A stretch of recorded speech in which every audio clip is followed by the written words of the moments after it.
दाना खुवाउनु पर्यो कहाँ छ दाना तिम्रो यति मकैको 50 रुपियाँ होइन होला हौ सानी भाई इतने ये मकई का फाइनली बच्ची ने प्रतीक को बेच ही दिया है 50 का मक्का के दाने इतने का 50 रुपियाँ मिल्दैन डिस्काउन्ट छैन भाई बच्ची बिजनेस कर रही है तेरे को क्या पता डिस्काउन्ट छ कि छैन तो जब ये बड़ी होगी तो इसकी हाँ? बिजनेस स्किल्स क्या होगी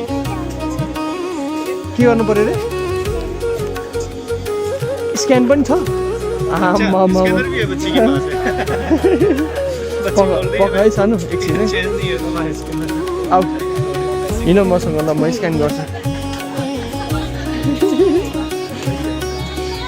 स्क्यानर भी मिलेगा भाइ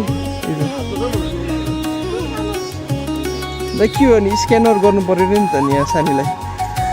कहाँ है इसके अंदर कहाँ है अच्छा 50 रुपियाँको के गर्छौ भने यो मम्मीलाई दिन्छौ मम्मी को देगी बोल रही है मम्मी को देगी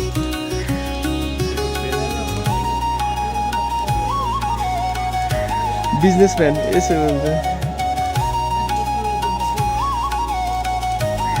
ल हेर त आयो है 50 रुपियाँ भयो नि खुसी छौ नि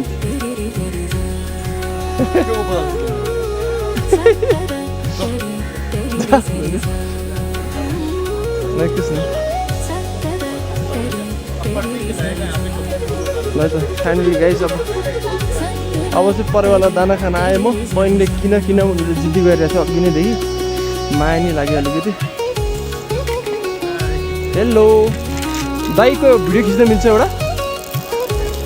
दाईसँग एउटा फोटो खिच्न मिल्छ हजुरहरूले